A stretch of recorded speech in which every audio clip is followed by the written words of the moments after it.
Olá, doutores e doutoras, sejam todos muito bem-vindos a esses 3 episódios da nossa websérie, que eu vou te mostrar que você é capaz de construir um salário mensal de R$12 mil atuando nas varas cíveis. Para você que já tem o seu próprio escritório, seja ele grande ou pequeno, ou para você que ainda não tem um escritório e que atende os seus clientes dentro de uma cafeteria. Eu vou provar que você é capaz de construir esse salário mensal morando numa cidade do interior ou numa grande capital, como a belíssima cidade do Rio de Janeiro.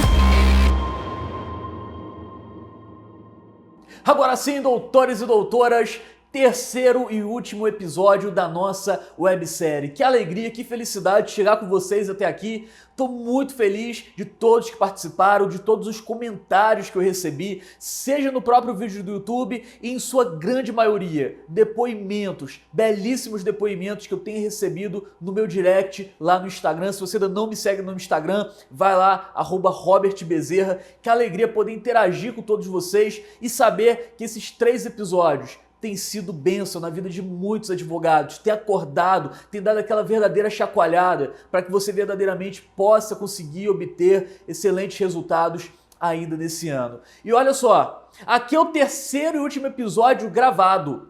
Só que não se esqueça, domingão às 16 horas, o que tem na televisão? É jogo do Flamengo? Não. É corrida? É Fórmula 1? É jogo de futebol da seleção? Também não. É uma roda de samba? Melhor ainda. Domingão, às 16 horas, nós temos um encontro ao vivo.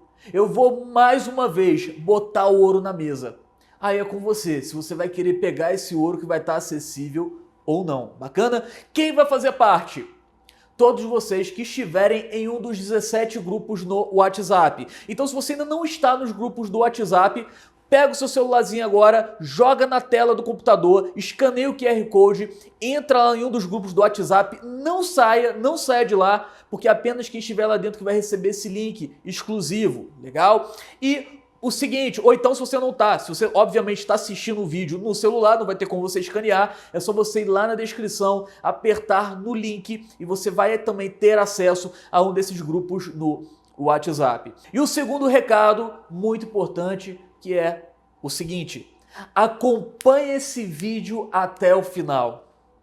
O melhor desse vídeo, o ouro desse vídeo, tá lá no final. E não adianta você acelerar. Se você acelerar, você não vai entender nada. Se você acelerar, você não vai fazer parte do processo.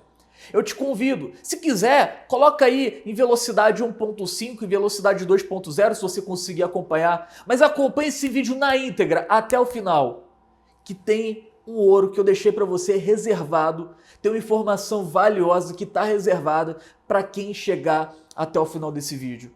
E para você ter noção daquilo que eu vou entregar, daquilo que eu tenho para poder colocar nas mãos de vocês, eu quero aqui, antes de iniciar o tema de hoje, deixar um breve depoimento, um depoimento de uma querida aluna que já fez parte dos treinamentos de prática nos juizados, de prática no direito imobiliário, de prática nas varas de família, de mentoria para advogado, já fez comigo diversos treinamentos, já fez mentoria individual, e eu quero que vocês escutem um pouquinho do depoimento da Kelly Noceira, lá do estado do Paraná. Jader, coloca o depoimento da Kelly, por gentileza. Meu nome é Kelly Noceira, sou advogada há 12 anos, e apesar de ter todo esse tempo, estar todo esse tempo na advocacia, já há 12 anos, eu sentia que ainda faltava algo na minha advocacia, que faltava alguma coisa no meu trabalho. Foi quando eu encontrei o curso do Dr. Robert Bezerra. Essa mentoria individual, ela me abriu muitos caminhos, muitas coisas que eu não estava conseguindo enxergar ali, as possibilidades que eu tinha na minha advocacia e não conseguia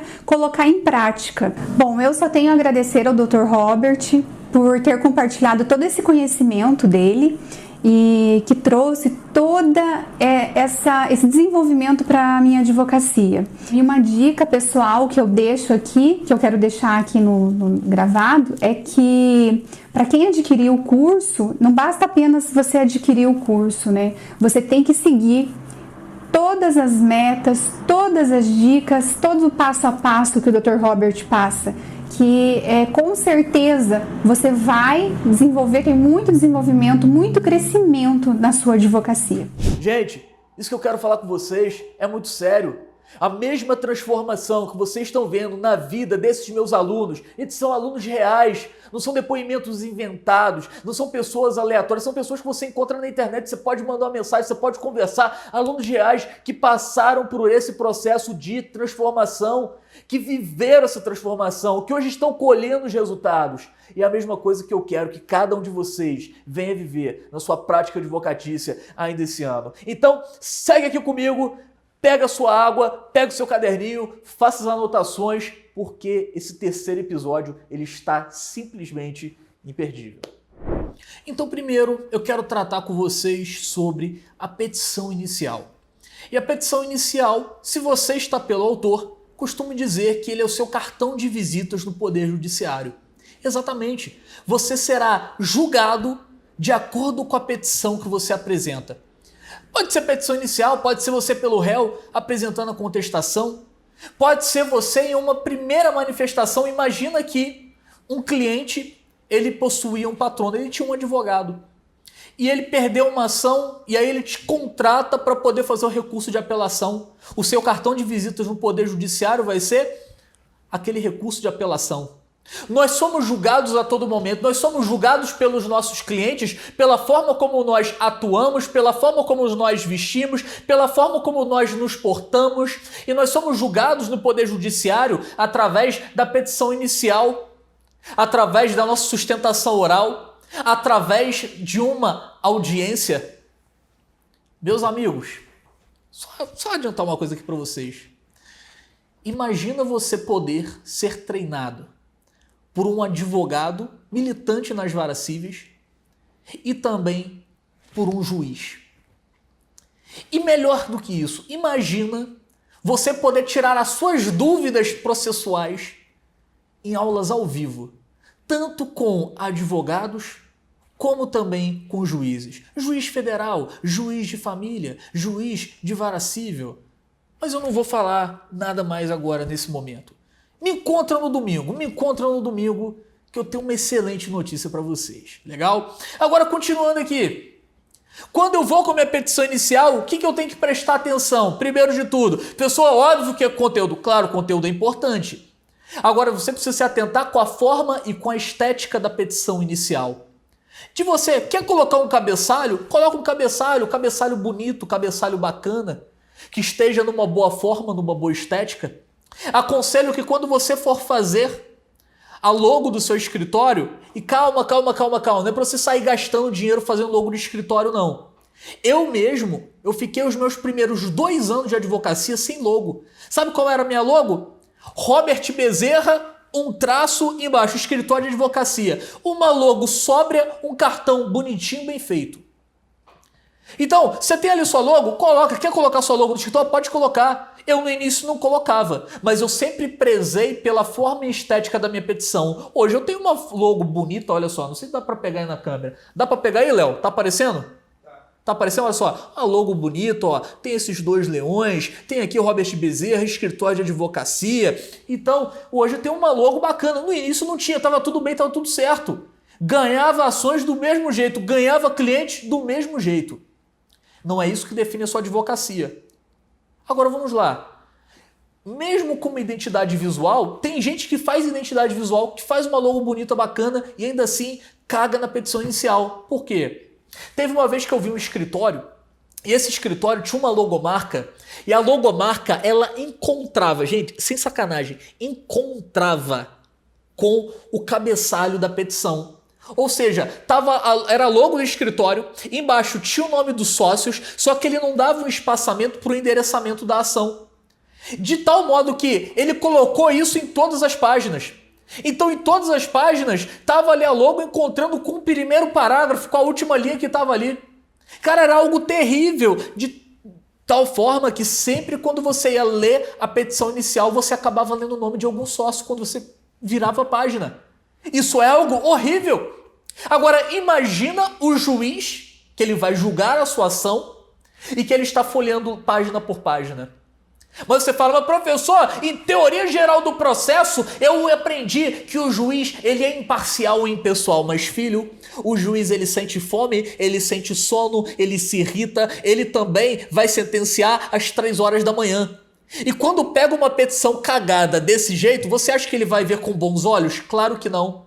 E aí ele começa a te analisar e a julgar essa banca, esse escritório, esse advogado, essa advogada, de acordo com a qualidade da petição inicial. Isso daqui é só um dos exemplos. Fala pra mim, não tem livro que quando você pega um livro, você vai folhear?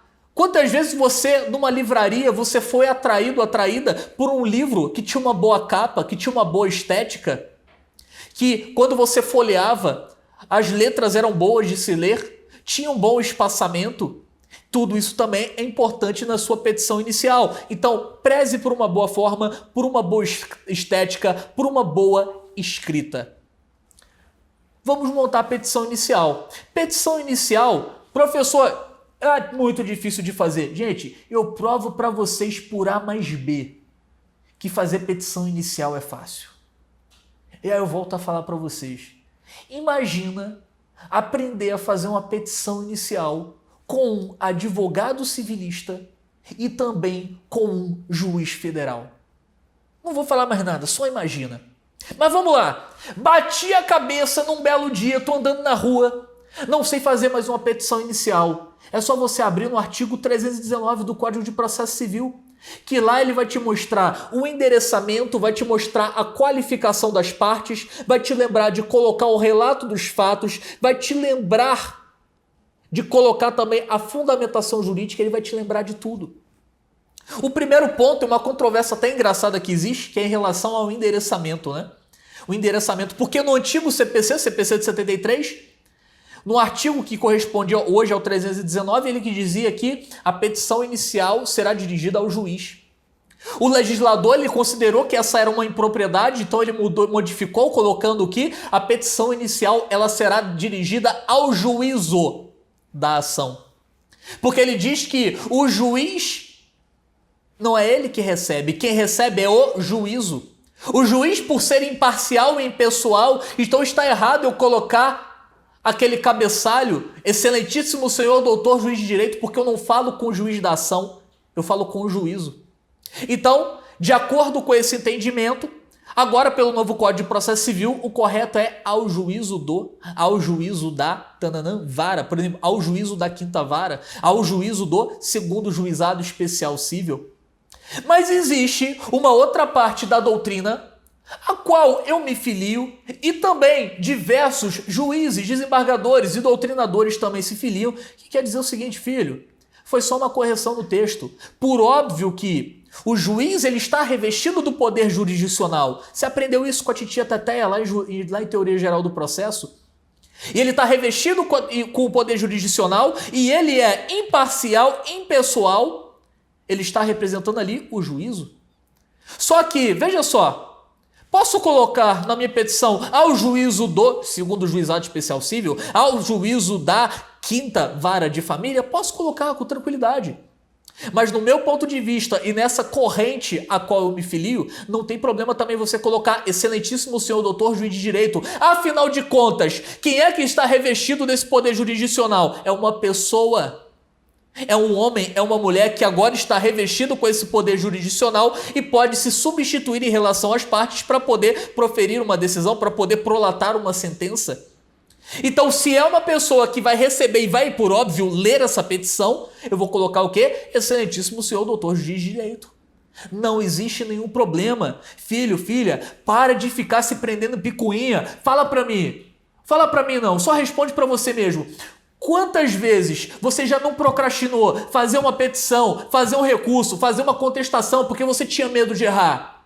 Quantas vezes isso já não aconteceu? Quantas vezes bateu insegurança e você foi procrastinando, deixando para depois? Talvez até hoje a sua advocacia ainda não decolou. Por quê? Porque você tem medo de fazer uma petição. E eu tô aqui te estendendo a mão e eu quero te mostrar como fazer uma boa petição, como fazer uma boa contestação, como fazer um bom recurso, como atuar nas varas cíveis de ponta a ponta, seja na fase inicial, seja na fase de execução, seja na fase recursal. Então veja, para de se prender com essas picuinhas e vai lá e coloca aquilo que você considera. Gente, até a doutrina você vai ter correntes minoritárias e majoritárias.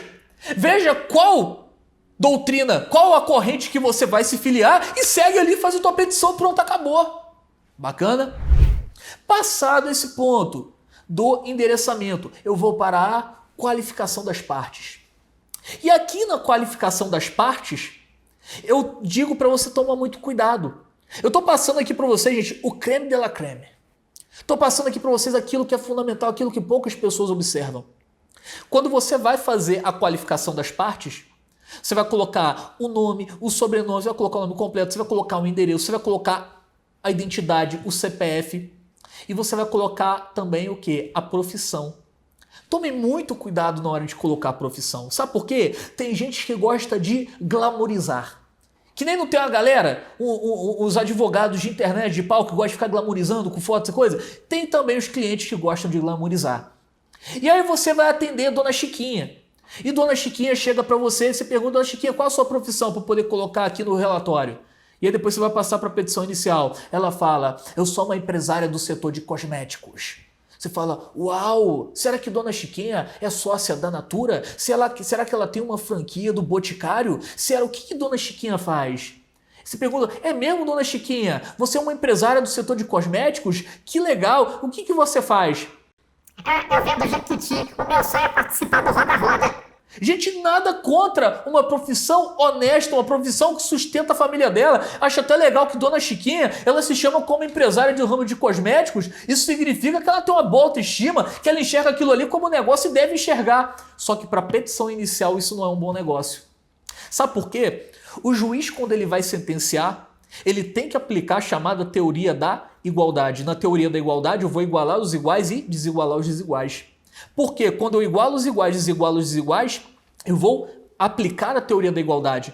Eu não posso tratar uma senhora que ela não tem que ela tem um ensino fundamental incompleto, que ela vem de Jequiti, que ela tem uma renda de um salário mínimo, com uma mulher que ela é empresária, que ela tem o ensino superior completo, que ela fez mestrado e ganha 30 mil reais por mês. É justo equiparar essas duas pessoas? Claro que não é justo. Então veja, a qualificação das partes serve também para o juiz ter o entendimento de quem é aquela pessoa, quem é esse sujeito, quem é esse autor, quem é essa parte ré, para saber de quem eu estou tratando. É a mesma questão. Imagina que eu estou atendendo o João e João ele diz, eu sou um empresário do ramo de alimentos. Pô, legal, bacana, empresário do ramo de alimentos. O que você faz? Ah, eu vendo quentinha, eu abro ali, eu tenho um carro, uma Marajó. Alguém aqui lembra de Marajó? Marajó, conhece carro Marajó? Você conhece Marajó, você é antigo. Você é antigo. Você, na época que você era criança, deve ter sido que nem eu, você andou ali na parte da traseira da Marajó, que tinha um malão ali. Então imagina que o João, ele tem uma Marajó, que ele estaciona na rua, ele abre ali, ele vende quentinha com Dona Maria. Gente, uma profissão linda, justa, honesta, criou os filhos dessa forma. Mas se você colocar na petição que ele é um empresário do setor de alimentos, o que vai acontecer? O juiz vai falar, opa, o grau de entendimento desse sujeito aqui é diferenciado. Ou seja, ele vai aplicar uma interpretação, um entendimento que não condiz com a realidade do João. Então, muito cuidado na hora de fazer a qualificação das partes. Após fazer a qualificação autoral, o que vem? Você diz, professor, o nome da ação. Eu vou colocar lá, ação indenizatória de danos morais. Onde você lê isso no Código de Processo Civil? Exatamente, não existe essa previsão no CPC. Mas mesmo assim foi algo que foi convencionado, adotado. Fica bonito você fazer uma petição inicial e você coloca lá qualificação do autor, dá um espaço nome da ação, dá um espaço qualificação do réu. Mas o correto mesmo, vou colocar assim, a norma técnica correta é você fazer a qualificação das partes em um único parágrafo. Mas, o que você pode fazer? Você pode fazer isso. Coloca qualificação autoral, dá um espaço, nomeação, dá um espaço, qualificação do réu. Por mais que não esteja na norma técnica, é algo que acabou caindo aqui no conceito, acabou caindo realmente nas graças dos advogados quando vão fazer as suas petições iniciais. Fechado? Beleza. Fiz a qualificação das partes. Vou construir o relato dos fatos. Gente, relato dos fatos, toma muito cuidado. O relato dos fatos você começa a construir no atendimento com o seu cliente. Por isso, sempre quando eu estou atendendo o cliente, o que eu faço? Tô com o computador na frente, vou redigindo ali o relato dos fatos. Olá, Dona Maria, olá, seu João, olá, seu Joaquim. E ele pegou e foi, comprou móveis nas Casas Bahia e não entregou e aconteceu a desgraça. E eu vou perguntando, eu vou anotando tudo. Por quê? Porque todo esse relato depois eu vou utilizar no relato dos fatos. E sabe o que eu peço? Eu peço para os meus clientes assinarem o que eu acabei de digitar do relato dos fatos. Porque eu não quero história depois falando, mas eu não falei nada disso. Não, falou sim, inclusive você assinou. Em algumas situações eu peço para alguns clientes, e a minha equipe também é instruída dessa forma, a fazer o quê? A pedir para o cliente para ele entregar o relato dos fatos. Se tiver faltando algo, a gente vai atendendo e vai complementando. Se for atendimento virtual, melhor ainda, que eu posso fazer pelo Zoom e eu posso gravar todo aquele atendimento que eu estou fazendo para poder complementar os fatos. Legal? Qual o cuidado que eu peço que vocês tenham na hora do relato dos fatos? Que é o seguinte, relato dos fatos, façam numa linha do tempo. Você já viu aquele filme? Você vai no cinema? Léo, já aconteceu com você? Você foi no cinema assistir um filme e aí o filme começa da seguinte forma, 20 anos depois. Já aconteceu contigo? E aí lá no final do filme que você vem entender o que aconteceu. Aí você fala, agora eu lembrei daquilo que começou 20 anos depois. Tem petição inicial que parece que funciona dessa forma. Você vai ler a petição inicial do advogado, não tem pé nem cabeça. Parece que a história do 20 anos depois começa lá do final e lá no final você encontra o início. Então faça numa linha do tempo, faça algo concatenado, bem escrito, revise a qualidade da sua petição, revise a ortografia, revise a estética, porque tudo isso vai contar para o juiz dizer se você é um bom advogado ou não, se ele pode te levar a sério ou não. E também para poder julgar aquela ação. É o ânimo do juiz no momento de ler aquela petição inicial. E aí o que eu vou aplicar? O que eu vou aplicar? Aula anterior, aula de número 2, se você não assistiu, vai lá assistir depois. Gatilho da especificidade. Quanto mais específico eu sou no relato dos fatos, mais verdade eu passo naquilo que eu estou afirmando. Depois, eu tenho a fundamentação jurídica e aqui muita gente peca e eu não quero que você peque mais. Eu posso ouvir um amém, igreja? Amém? Coloca um amém aqui nos comentários. E agora vamos lá. Na fundamentação jurídica, é o famoso tópico do direito. E aqui os advogados pecam e pecam bastante. Aqui os advogados dizem, o juiz ele não lê mesmo o tópico do direito. E tem juiz realmente que não lê. Mas sabe por que não lê? Porque o tópico do direito ali você não faz ele ser interessante. Qual é o grande segredo do tópico do direito? E às vezes no tópico do direito, o que você faz? Você coloca lá tópico do direito embaixo, dos danos morais e dos danos materiais. E aí chego lá e vou ler o seu tópico dos danos morais. Só que quando eu leio o seu tópico dos danos morais, você trouxe uma fundamentação técnica. Você trouxe uma fundamentação apenas jurídica. Mas professor, não é isso que tem que trazer? Sim, tem que trazer. Mas o que eu indico para você? Vai tratar do tópico do direito dos danos morais? Traga ali quais são os artigos, quais são as jurisprudências, qual é a doutrina, mas reafirme qual foi a lesão vivenciada ali nos fatos. Coloque em evidência normalmente qual foi o sofrimento, qual foi a dor, qual foi a angústia, tudo aquilo que a pessoa passou. Só faltou tocar aqui a Marília Mendonça, e aí você tá lá dançando aquela sofrência e tá lendo aquilo, e é algo terrível. É isso que você tem que exprimir. De nada adianta você ficar fazendo Ctrl+C, Ctrl+V de petição. De nada adianta você ficar colocando lá sua fundamentação legal, fundamentação jurídica. Eu coloco um artigo, coloco uma jurisprudência, coloco também um trecho ali da doutrina. Traga novamente, faça uma correlação com a dor, com o sofrimento que aquela pessoa passou, com aquilo que ela sentiu. Por exemplo, imagina que o seu cliente fez uma mudança.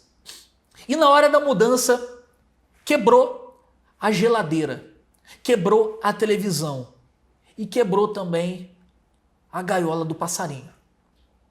A gaiola do passarinho você foi lá e arrumou uma emprestada, mas mesmo assim danificaram a gaiola do passarinho. Tem agora a TV e a geladeira que foi danificada. O que traz uma lesão maior para esse cliente?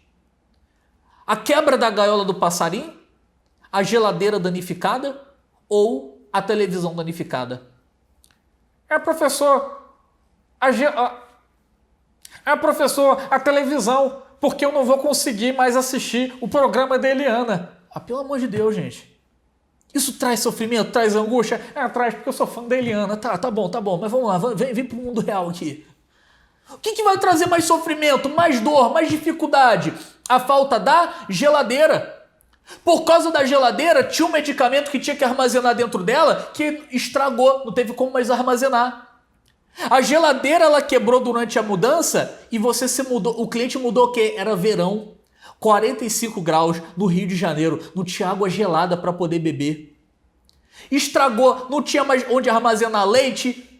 Não tinha mais onde colocar o chambinho dos meninos, que os meninos gostam de tomar chambinho todo dia de manhã, pai, quero chambinho. E agora não tem mais chambinho gelado para os meninos. Então olha só, não tem onde guardar comida, teve que ficar comendo de quentinha. Então veja, analisa os fatos. O que vai trazer uma maior lesão? A falta da geladeira. Então se é a falta da geladeira, quando eu for correlacionar ali no tópico dos danos morais, no tópico do direito, eu vou puxar muito mais brasa, eu vou colocar mais em evidência a questão da lesão que foi causada pela falta da geladeira. Gente, não é simplesmente colocar quebrou a geladeira, quebrou a televisão, quebrou a gaiola do passarinho, quero danos morais. Todo mundo quer. Mas a diferença entre você ter esse pedido julgado entre um mero aborrecimento e você alcançar essa indenização em um patamar superior, em um patamar realmente legal, um patamar bom, vai ser o quê? A forma como você expõe isso também no tópico do direito dos danos morais. Eu sei que quebrou a geladeira, isso é algo óbvio. Agora, qual foi a dor? Qual foi a lesão? Especifica isso mais uma vez. Gatilho da história com especificidade. Tá na mão, gente. Eu tô passando para vocês aqui a regra de ouro. Eu tô passando aqui para vocês a essência. É só pegar tudo, compilar e seguir estudando, seguir aplicando dia após dia, escrevendo, se aprofundando. Gente, nos treinamentos, não vou falar agora não, mas ali você aprende a fazer uma petição inicial muito completa, avalizada o quê? Por um juiz federal. Mas eu não vou falar nada disso não. Você vem comigo na aula de domingo, que aí eu te conto ali o pulo do gato, beleza? Então, segue aqui comigo. Depois de eu expor a fundamentação no tópico do direito, que eu posso abrir subtópicos para poder tratar do dano material, do dano moral, dos danos estéticos, se por acaso tiverem danos estéticos. Finalmente, eu tenho o pedido. No pedido eu vou colocar tudo de forma detalhada. Por quê? O juiz ao sentenciar, ele vai ter que se espelhar nos pedidos. Ali eu vou ter o quê? Um encaixe perfeito. A professor fala de novo, exatamente, um encaixe perfeito. Calma. Entre os pedidos e aquela sentença que está sendo proferida, que está sendo prolatada. Para de falar esse negócio de o juiz deu a sentença. Quem fala isso é o cliente, quem fala isso é o leigo. Nós falamos da forma correta, que é o juiz proferiu, prolatou a sentença, ok? Depois disso, o valor da ação. O valor da ação é o somatório de todos os meus pedidos. Gente, posso dar um conselho para vocês? Na hora de colocar o valor do pedido, o valor da ação, coloque um valor que seja ali um patamar razoável. Imagina só, danos morais para inscrição indevida no SPC do Serasa, aqui no Rio de Janeiro, a média de indenização, 8, 10, 12 mil reais na comarca da capital e também aqui na Barra da Tijuca. Para que eu vou colocar 100 mil reais? Não se esqueça que o somatório dos pedidos vai para o valor da ação e no valor da ação o cliente ele vai recolher custas. E as custas elas vão incidir em um percentual exatamente no valor da ação. Então tenha muito juízo na hora de formular esses pedidos. Ah, professor, mas tem gratuidade de justiça, mas se seu cliente for condenado em algum momento por litigância de má-fé, também é um percentual em cima do valor da ação. E outra questão, quando você coloca um pedido que é bem fundamentado e com um valor que é pé no chão, não estou falando para você pedir pouquinho, porque aqui na minha cidade dão só 2 mil reais. Coloca 10 mil reais, se aplicam em São Paulo, no Rio de Janeiro e outro estado, e traga a jurisprudência ali desses estados e questiona. Nesse caso sim, vale a pena você colocar. Agora, tenha uma base, tenha um patamar, se já existir, óbvio, uma matéria parecida com essa. Legal? E isso é legal porque o juiz ele olha para os seus pedidos e fala, advogado pé no chão, não está tentando enganar o juízo, não está tentando jogar para ver se cola. E isso vai ser benéfico para vocês. Legal? Virada a página da petição inicial, nós temos a contestação. Em relação à contestação, como é que ela funciona? Qual é a essência? Guarda uma coisa que eu vou falar para vocês. Pega essa frase, bota lá no seu Orkut, coloca no seu MSN. Não existe cliente indefensável. Exatamente, não existe cliente defensável. Existe o cliente que você não acredita, existe aquele cliente que, para você defendê-lo, você vai ter que abrir mão dos seus valores. Em qualquer época e qualquer circunstância. Se você tiver que fazer algo para poder abrir mão dos seus valores, não faça. É melhor você dormir tranquilo, ter uma boa noite de sono. É melhor que quando você chegar no juízo final, diante de Papai do Céu, que você esteja livre desse peso, de ter enganado alguém, de ter mentido, de ter aberto mão de valores apenas por conta de dinheiro, apenas por conta de contratos. Legal? Então veja só, não existe cliente indefensável. Qual é o principal trabalho ao fazer uma contestação? É o ônus da impugnação especificada. Professor, como assim o ônus da impugnação especificada? Veja bem, o autor, quando ele vai construir a petição inicial, ele vai trazer diversos fundamentos. 1, 2, 3, 4, 5, 10 fundamentos. E aí tem um advogado faixa branquinha que ele vai fazer aquela contestação genérica. E na contestação genérica, ele bota tudo no mesmo saco e faz uma contestação. Só que aí, quando ele faz essa contestação genérica, dessas 10 fundamentações, 4 ficaram descobertas. Aquilo que o réu não impugnar na contestação, ela pode ser, veja, vai ser considerada? Não. Ela pode ser considerada verossímil. Pessoal, por que não é? Por que pode ser? Porque eu já vi diversos autores ajuizar uma ação, ter o réu revel e ele perde. Por quê? Porque mesmo nos fatos não lhe assistia a razão. Então pode acontecer que, preste atenção, você fez uma contestação, foi genérica. Se ficar algum fato, algum fundamento, algo que seja muito importante, que foi alegado pelo autor e ficar descoberto, ele pode ser considerado verossímil e isso levar à condenação do seu cliente. Então, o que eu faço aqui no escritório? Eu não sei vocês, mas eu gosto disso aqui, ó. Eu gosto de papel, eu gosto de papel. Então, quando a gente vai fazer uma defesa, todo mundo aqui é instruído na mesma escola, então a gente fala a mesma língua. O que a gente faz? Imprime a petição inicial, pega a contestação e na hora de construir a contestação, como é que a gente constrói? A gente pega aquela petição inicial, vai grifando tudo. Aí sabe o que eu faço? Eu pego lápis de cor, pego canetinha hidrocor. E cada uma das teses eu marco com uma cor ou com um post-it diferente. Por quê? Porque eu preciso identificar quais foram as teses utilizadas e combater todas elas. Esse é o chamado ônus da impugnação especificada. E dentro desse ônus da impugnação especificada, eu vou ter que detalhar, eu vou apresentar também as provas desse réu, eu vou apresentar os fatos, eu vou apresentar os fundamentos, eu vou combater toda essa tese autoral. Bacana? Professor, mas esse réu, ele é um réu confesso. Na verdade, nem é um réu confesso, mas é que o autor na petição inicial juntou fotos, juntou vídeos, juntou laudos, viu inclusive o meu cliente, aparece ele ali de forma inequívoca. Não tenho como combater. Eu mostro para você que tem como combater. Imagina que eu tenho aquele carro que eu falei, eu tenho uma Marajó. E eu tenho uma Marajó e eu sou vizinho do Léo. E o Léo, ele tem uma Harley Davidson. Gosta de moto, Léo? Legal, eu acho que ele não gosta muito não. Eu acho que ele não gosta muito. Então, imagina que o Léo, ele não tem uma moto. Léo, qual carro que você gosta? Eu acho uma Mitsubishi maneira. Uma Mitsubishi maneira. Agora a gente está falando a mesma língua. Agora os olhinhos do Léo chegaram a brilhar. Então olha só, imagina que eu estou chegando com a minha Marajó e ao estacionar, eu vou lá e eu vou colidir com a Mitsubishi do Léo. Que o Léo tem todo carinho. O Léo, ele limpa aquela Mitsubishi todo santo dia. O que acontece? O Léo, ele tem a gravação, ele tem a foto, ele tem tudo. Não procurei o Léo para poder sanar essa questão, porque eu não tenho dinheiro. Eu ganho um salário mínimo por mês, vou melhorar, 2 salários mínimos por mês, tenho uma esposa, 2 filhos e não tenho como pagar o conserto da Mitsubishi do Léo. Esse conserto ficou em 3 mil reais e o Léo quer também danos morais de 20 mil reais. Por quê? Porque aquela Mitsubishi dele é quase uma Mitsubishi de estimação. O que vai acontecer? Eu fui contratado. Aliás, eu fui contratado não, né? Eu contratei você, eu sou o cliente. Então eu contratei você para poder fazer a minha contestação. Você fala, caramba, que bicho sem sorte. O autor tem todas as provas, não tem como te defender. Não tem como defender? Claro que tem como defender. Veja, a atuação processual por o réu não é apenas eu conseguir a absolvição dele.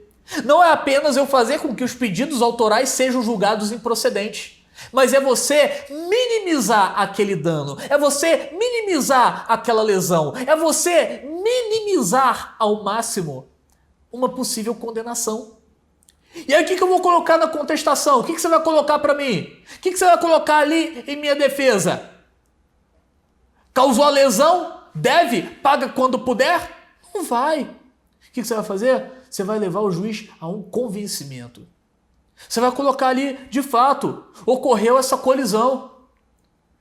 Mas veja, aqui trata-se de um réu, trata-se de um requerido, que em 50 anos, 40 anos da sua existência, você coloca lá a idade do réu, ele nunca causou mal a ninguém, nunca colidiu com seu carro, nunca bateu em ninguém. Junto ao histórico do Tribunal de Justiça, esse réu, ele nunca fez parte de um polo passivo em nenhuma outra ação. O que aconteceu foi uma fatalidade. O simples fato de nascer, você já está apto a causar danos e a sofrer danos. O que aconteceu foi um mero aborrecimento. O requerido, ele sente muito, ele lamenta muito, é algo que vem atordoando dia após dia. Mas ele não merece sofrer um encargo de uma condenação em danos morais no valor de 20 mil reais. Aqui a gente está falando de um homem, de um pai de família que ganha 2 salários mínimos, que trabalha dia após dia, de um homem íntegro, de um homem justo, que nunca causou mal a ninguém. Será que merece agora ter esse homem, a sua vida financeira devastada, colocar sua família em apuros por conta da pretensão de um autor, de um requerente que quer lucrar a qualquer custo por conta de algo que poderia ter acontecido com qualquer pessoa? Eu duvido que esse homem vai ser condenado em danos morais. Eu duvido. Danos materiais, claro, só que os danos materiais faz um acordo, faz um parcelamento, vai pagando pouco a pouco. O que é melhor pagar? 3 mil, 23 mil. Esse é o nosso trabalho atuando pela defesa. Meus amigos, o direito é lindo. O direito é fácil, não. Se fosse fácil, todo mundo faria. Mas eu tenho um caminho para mostrar para vocês. Eu quero orientar vocês em tudo, em cada detalhe, dia após dia. Eu vou te falar, eu não quero só te conduzir numa petição inicial, numa contestação. Eu quero te ensinar a conquistar clientes. Eu quero te ensinar a fazer o melhor. Eu quero te ensinar a fazer as melhores petições. Eu quero te ensinar a atuar de forma firme e segura, de ponta a ponta. Agora eu vou te falar, imagina você aprender isso com um advogado civilista e também com o juiz. Imagina você poder tirar dúvidas ao vivo. Não perca a aula de domingo. Legal? Agora, para a gente poder finalizar, chegar aqui na reta final dessa aula, lembrando que nós temos um encontro ao vivo no domingão, 16 horas. Espero vocês. Então veja só, recursos. O que são os recursos? Gente, sabe por que existem as jurisprudências? Sabe por que existem as súmulas? É graças aos juízes, desembargadores e ministros? Não. É graças a nós, advogados, militantes, aguerridos, que estamos ali na linha de frente, dia após dia, para poder levar determinadas teses, para poder mudar o entendimento do judiciário, para poder brigar dia após dia. Assim que são formadas as teses, assim que são formadas as jurisprudências, assim são formadas as súmulas. Advogados sérios, aguerridos, que estão ali no campo de batalha, dia após dia. E o recurso? Gente, perdeu em primeira instância? Perdeu um pedido de tutela de urgência? Cabe à fase recursal. O recurso, qual que é a essência do recurso? Que eu quero que vocês entendam e levem isso para a vida de vocês desse encontro. O recurso é onde você vai colocar em evidência, você vai colocar ali, você vai trazer à luz o entendimento que o juiz ACO não teve, ou seja, o juiz sentenciante ele não teve, e por isso a sentença ela deve ser reformada ou ela deve ser anulada. Eu vou pedir a anulação, por exemplo, quando falando de sentença, a anulação ou a reforma da sentença, a depender do conteúdo da sentença. Se eu vejo que aquela sentença ela foi julgada, mas no curso do processo ocorreram erros de procedimento, ou seja, erro em procedendo, eu vou pedir a anulação da sentença, para que a sentença seja anulada e se retorne ao estado coante para que eu possa produzir, por exemplo, uma determinada prova. E quando eu tenho uma interpretação equivocada do juiz, não ocorreu um erro de procedimento, mas o juiz, na análise meritória, ele não foi muito feliz. Aí eu vou pedir a reforma da sentença, porque aqui ocorreu o chamado error in iudicando, ou quem gosta de chamar ele de error in judicando. Aconteceu um erro de interpretação, então eu vou impugnar essa sentença, eu vou me insurgir em face dessa sentença, interpondo recurso. Nas varas cíveis, o recurso de apelação. Nos juizados especiais cíveis, o recurso nominado. Professor, por que se chama recurso nominado? Porque é um recurso que não tem nome. Se ele não tem nome, ele é inominado. Legal? E, por exemplo, no recurso de agravo de instrumento, qual o cuidado que eu devo ter? Principal. No recurso de agravo de instrumento, você deve analisar se aquela decisão, ora infirmada, é uma decisão negativa ou positiva. Ou seja, eu vou ter decisões de conteúdo positivo, ou então negativo. Positivo, faça, pague, entregue. Negativo, não vou te conceder essa tutela de urgência.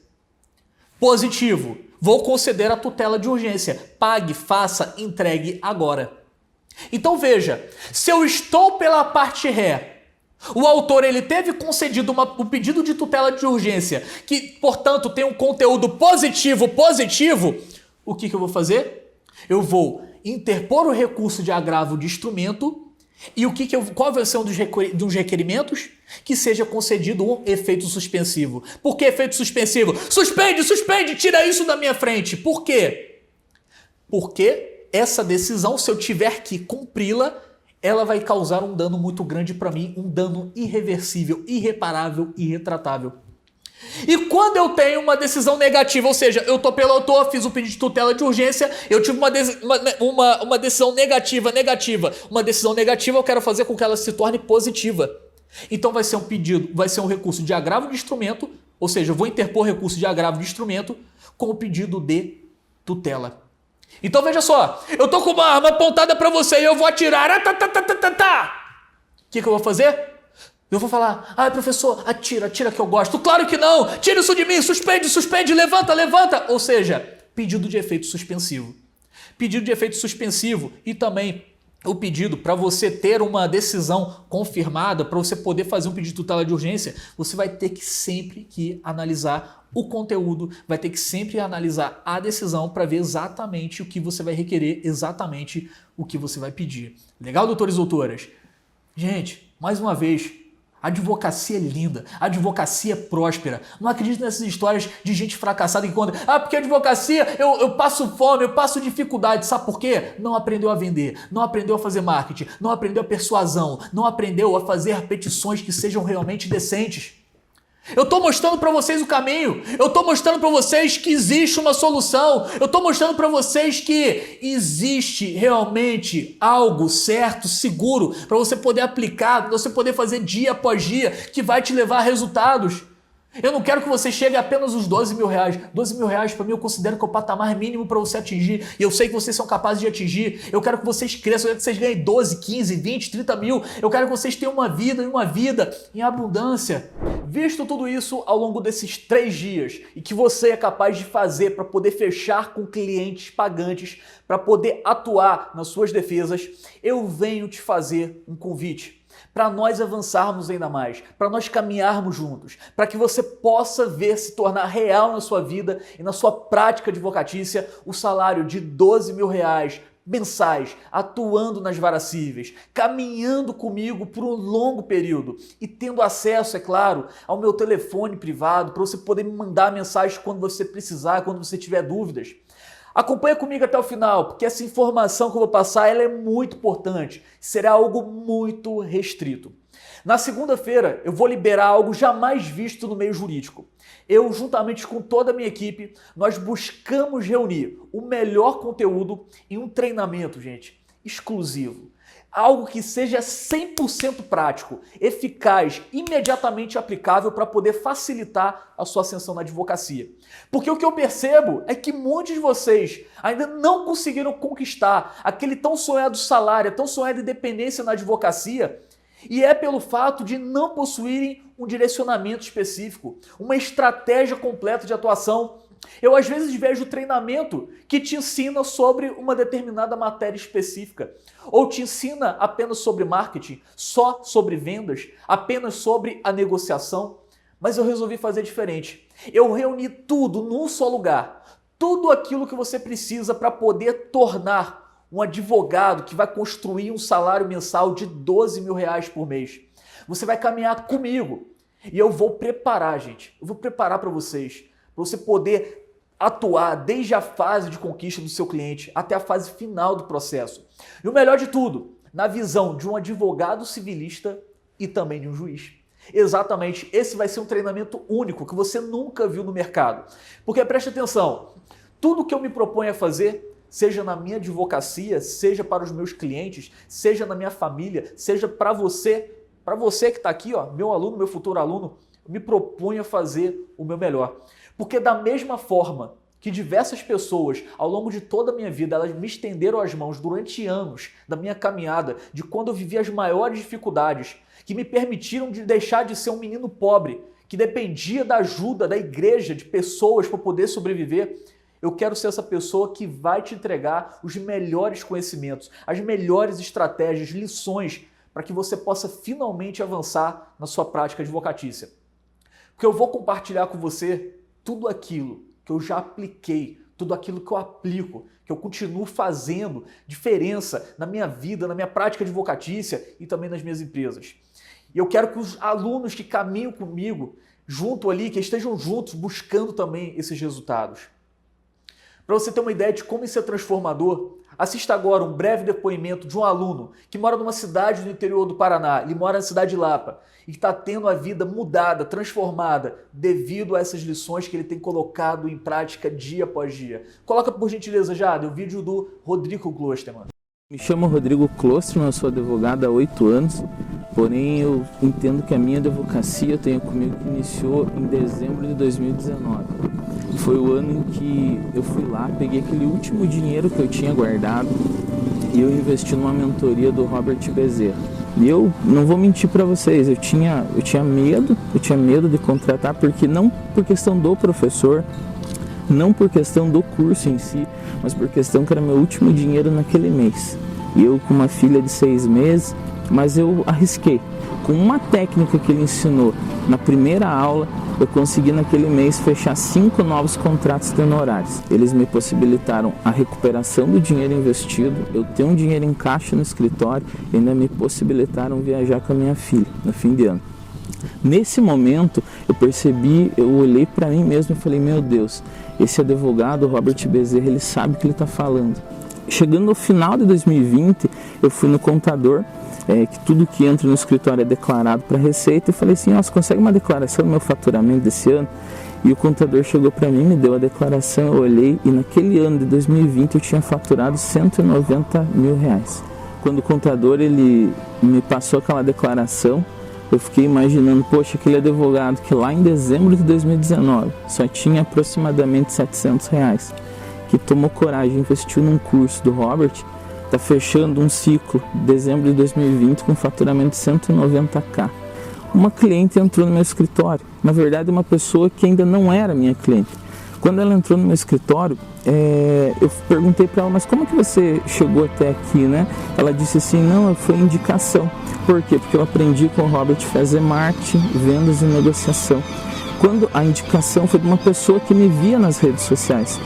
Quando essa pessoa chegou no meu escritório, eu fiz o atendimento, fechei um contrato com ela, aplicando todos os ensinamentos do Robert, e ali ela me pagou um valor X para eu iniciar os trabalhos, e a gente fixou uma porcentagem no final, né, da ação ali, que era uma questão de família com êxito. E eu nem imaginava que aquela ali seria uma das maiores ações, um dos maiores acordos que eu ia fazer na minha vida como advogado. até difícil de falar, mas eu fechei um acordo de R$1.500.000. Eu jamais conseguiria fechar aquele contrato com aquela cliente, eu jamais conseguiria fechar a negociação, o acordo que eu fechei, se eu não tivesse estudado marketing, vendas e negociação com o Robert. Essas técnicas, os estudos, as mentorias dele, todos os treinamentos foram essenciais para que eu viva hoje essa advocacia diferenciada do que era lá atrás. Se eu sou um advogado é porque alguma coisa no universo conspirou para eu ser esse profissional e eu vou conseguir vencer na minha vida através da advocacia. E é isso que hoje eu faço, porque eu sigo tudo que ele me ensinou. Eu sou muito grato à pessoa do Robert Bezerra. E a mesma transformação que ocorreu na vida do Rodrigo e de tantos outros alunos, essa mesma transformação que eu quero que aconteça na sua vida, que eu quero que aconteça na sua advocacia. Por isso eu reitero, segunda-feira, uma grande oportunidade vai estar aberta e um valor muito acessível para que todos vocês possam agarrar uma dessas vagas. Só que serão com vagas limitadas, porque eu quero caminhar só com quem está comprometido a passar por esse processo de transformação ainda nesse ano. Além de ser um treinamento completo, que vai te preparar para poder atuar de forma muito completa nas varas cíveis, eu preparei alguns bônus exclusivos, fazendo que esse definitivamente seja o treinamento mais completo do mercado. Algo realmente único que você nunca viu. Como eu falei com vocês no vídeo de número 1, no nosso episódio número 1, nos últimos anos eu percorri 22 estados do nosso país de forma presencial. Eu ministrei cursos, palestras sobre prática advocatícia para mais de 40 mil advogados. E seja nas viagens ou então no ambiente virtual, eu consegui identificar algumas barreiras que eles podem tentar te parar ao longo desse processo. E que às vezes são barreiras que elas te impedem de começar, às vezes de dar seguimento, de continuar esse processo de transformação. Fala para mim, quantas vezes você já não prometeu para si mesmo que seria a hora da mudança, que seria a hora da virada, que você teria novas práticas, novos hábitos, que você seguiria firme, um novo caminho que ia gerar resultados na sua advocacia e você não conseguiu seguir em frente? Quantas vezes isso já não aconteceu? Mas agora eu quero te convidar a fazer algo novo. Ao longo dessa uma semana de websérie, eu consegui mostrar que você é capaz de construir um salário mensal de R$12.000 por mês atuando nas varas cíveis. Que isso é real, que não é escapismo, não é algo intangível, não. Você sabe que dá para construir, você viu com seus próprios olhos que isso pode acontecer, você sabe que depende de você. E isso te torna responsável por vencer esses obstáculos, por seguir em frente. A ignorância ela poderia até ter sido mais fácil. Abrir a boca para poder reclamar da falta de resultados pode ser mais fácil. Contar historinhas para os seus familiares, para os seus amigos, para justificar a falta de resultados pode ser mais fácil. Mas com certeza vai te custar muito caro no futuro muito breve. Vai te custar muito caro ver a vida passar, ver os colegas crescendo na profissão e você ficando estagnado.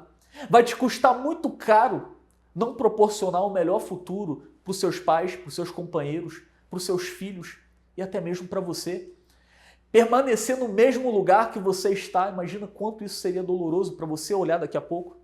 Então cabe a você decidir o que você vai fazer com tudo que eu te contei até aqui. Se você vai escolher o caminho certo ou se você vai escolher o caminho certo. Se você vai continuar caminhando comigo para ter um ano transformador, construindo junto comigo mês a mês um salário de R$12.000 nas varas cíveis, ou se você vai ficar se perguntando, caramba, será que o professor Robert está ficando doido? Me dizendo que eu posso conquistar 12 mil nas varas cíveis? Será que isso é real mesmo? Eu te digo sem sombra de dúvidas, é real. E não é nada de fórmula mágica, não é nada de historinha, não é nada que seja inacessível. Não é nada que você morando numa pequena cidade do interior ou morando em uma grande cidade, morando na capital, que você não possa colocar em prática. Está acessível para todo mundo. É necessário que você entenda as ferramentas e técnicas corretas que eu te ensino de forma simples, descomplicada, que são 100% práticas e aplicáveis, que centenas de alunos já colocaram em prática e que hoje colhem os frutos desse estudo, dessa dedicação. Por fim, meus amigos, agora é com cada um de vocês. É momento de fazer um exame de consciência e saber que é tempo de recomeço, é tempo de conquistar novos resultados, nunca antes vistos, nunca antes experimentados. É hora de você iniciar de fato esse processo de transformação, de conquistas de clientes, de crescimento na advocacia, sem deixar o tempo passar mais uma vez. Eu decidi desde muito cedo, quando eu ainda era aquele garoto que estava ali sendo despejado do imóvel que morava, que dependia das pessoas para ter o que comer, que pegava a cesta básica na igreja, que trabalhava na cantina do colégio, que eu viveria da advocacia e que eu transformaria a minha vida e a vida da minha família através da prática advocatícia. E ainda bem, meus amigos, ainda bem que eu não desisti. Era uma coisa que só eu podia fazer por mim. E só você pode fazer por você nesse momento. Só você pode fazer isso por você agora. Entenda, se eu cheguei até aqui com todas aquelas limitações, você pode mais. Você pode ir além. Você pode se achar novo de carteira, ou talvez achar que está formado há tanto tempo, está sem resultados, que isso talvez não seja para você. Talvez você possa achar que, por morar numa cidade do interior, uma cidade pequenininha, que você não pode enriquecer na advocacia. Talvez você tenha a crença que, por vir de uma família humilde, vir de uma família pobre, que esse é o seu destino e que sempre vai ser dessa forma, que você vai ter que sempre subordinar a outras pessoas. Independente das suas crenças, eu aqui te mostro o caminho. Eu te dou o braço, te dou as mãos. Eu caminho junto com você, mas é você que vai ter que andar com as suas próprias pernas e vencer esses obstáculos. Você é que vai ter que escolher se quer seguir em frente ou não. Eu realmente não posso tomar essa decisão por você. Segunda-feira, 6 horas da manhã, vai começar o nosso processo de transformação e resultados na advocacia. Eu estou aqui para poder te ajudar a colocar tudo isso em prática, para poder facilitar o seu caminho. E se você estiver pronto, estiver pronta, para disputar uma vaga no treinamento Advogando nas Varas Cíveis, que está muito completo. Você precisa ficar atento no seu e-mail, nas suas redes sociais, até segunda-feira, porque segunda, 6 horas da manhã, eu vou abrir as inscrições para a próxima turma. E eu vou te mandar um e-mail, um aviso também lá nos grupos do WhatsApp, com o link de inscrição para você fazer parte do time de advogados que vão conseguir construir o salário de R$12 mil por mês nas varas cíveis. Então, segunda-feira, eu vou abrir as inscrições, preste atenção, 6 horas da manhã, horário de Brasília. Você vai ter que ser muito rápido, porque as primeiras pessoas que elas se inscreverem nesse treinamento vão ganhar como bônus a mentoria para advogados, que vai durar um ano inteiro. É isso mesmo. Você vai ter comigo mentorias, aulas ao vivo e não somente comigo, também com juízes, procuradores, advogados convidados. Imagina você podendo tirar dúvidas processuais ao vivo com um desses juízes. É algo realmente fantástico. E veja bem, eu creio que essas vagas elas vão durar no máximo 10 minutos, porque eu vou liberar apenas 50 vagas com essa bonificação de mentoria anual, para que você possa aprender tudo sobre atuação nas varas cíveis de ponta a ponta e ainda aprender tudo sobre vendas, marketing e persuasão, para que nós possamos alcançar juntos os seus resultados. Legal? Então, é a segunda vez que eu estou disponibilizando esse treinamento intensivo de especialização. E realmente, eu não sei se eu vou conseguir abrir outra turma esse ano ou ano que vem. Eu recebi muitos comentários de pessoas interessadas no meu conteúdo, interessadas nesse treinamento. Então, eu acredito que nós vamos esgotar essas 50 vagas com bonificação nos 10 primeiros minutos. Fiquem tranquilos. Você que está aqui comigo, você que está num dos grupos do WhatsApp, você vai receber tudo em primeira mão. E fica de olho no nosso encontro domingo às 16 horas do horário de Brasília, legal? Se você ainda não está em um dos grupos do WhatsApp, clica no link que está aqui agora na descrição. Bacana para você poder fazer parte. Então é isso, meus amigos e minhas amigas. Por enquanto, aproveite tudo que você aprendeu até aqui. Pega tudo, cada detalhe, começa a colocar em prática, deixe seu comentário aqui embaixo, eu fico muito feliz de ler o retorno de vocês. E os primeiros vídeos, nós tivemos ali visualizações, compartilhamentos. Aproveita para poder compartilhar com mais pessoas, marque amigos que você acredita que mereça ter acesso a esse conteúdo. Me ajuda aqui a criar uma rede de advogados de sucesso. Vamos seguir juntos e até o nosso próximo encontro, domingo às 16 horas. E para você que resolver seguir em frente comigo no treinamento, sejam rápidos no gatilho. Segunda-feira, 6 horas da manhã, você vai ter acesso a tudo e nós vamos começar uma caminhada incrível. Você vai ter aulas comigo, com o juiz federal. Gente, aprender a prática nas varas cíveis na visão de um advogado e de um juiz. Eu nunca vi isso em lugar nenhum. E ainda, além de ter acesso ao conteúdo gravado, ter acesso a aulas ao vivo. A decisão é sua, está na sua mão. Forte abraço.